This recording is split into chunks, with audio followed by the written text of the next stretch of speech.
ಯಲ್ಲಿ ರಾಮನವಮಿ ಸಂಭ್ರಮ ಮನೆ ಮಾಡಿದೆ. ಬಾಲರಾಮನ ಹಣೆ ಮೇಲೆ ಸೂರ್ಯ ರಶ್ಮಿ ಸ್ಪರ್ಶ ಆಗಿದೆ. ಅದ್ಭುತ ದೃಶ್ಯವನ್ನ ಕಣ್ತುಂಬಿಕೊಂಡಿದ್ದಾರೆ ಅಲ್ಲಿ ನೆರೆದಿದ್ದಂತ ಭಕ್ತರು.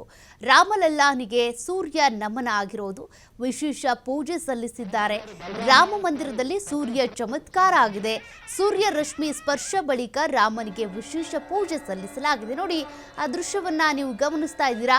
ಒಂದು ವೈಜ್ಞಾನಿಕವಾಗಿ ಸೂರ್ಯ ರಶ್ಮಿ ಏನಿದೆ ದೇವರ ಹಣೆಯ ಮೇಲೆ ತಿಲಕ ಏನಿರ್ತಾರೆ ಆ ಜಾಗಕ್ಕೆ ಬಂದು ಸ್ಪರ್ಶ ಮಾಡುವಂಥ ಒಂದು ವೈಜ್ಞಾನಿಕ ಕೈಚಳಕ ಇದಾಗಿರುತ್ತೆ. ಈ ಒಂದು ದೃಶ್ಯ ಇವತ್ತಿನ ದಿನ ನೀವು ಕಣ್ತುಂಬಿಕೊಳ್ಬಹುದು. ಅನೇಕರು ಬೇರೆ ಬೇರೆ ದೇವಸ್ಥಾನಗಳಲ್ಲೂ ಕೂಡ ಈ ರೀತಿಯಾಗಿ ಮಾಡಿರ್ತಾರೆ. ಆದರೆ ಅಂಥದ್ದು ದಿನ ಕೆಲವೊಂದು ಟೈಮ್ ಬರೋದೇ ಇಲ್ಲ, ಸೂರ್ಯ ರಶ್ಮಿ ಸ್ಪರ್ಶ ಆಗೋದೇ ಇಲ್ಲ. ಬಟ್ ಇಲ್ಲಿ ರಾಮಲಲ್ಲಾನಿಗೆ ಹಣೆಯ ಮೇಲೆ ತಿಲಕ ಇಡುವಂಥ ಜಾಗದಲ್ಲಿ ಬಂದು ಸೂರ್ಯ ರಶ್ಮಿಯ ಸ್ಪರ್ಶ ಆಗಿರೋದು. ಅದಾದ ನಂತರ ವಿಶೇಷ ಪೂಜೆ ಕೈಂಕರ್ಯಗಳು ರಾಮನ ದೇಗುಲದಲ್ಲಿ ನಡೆದಿರೋದು.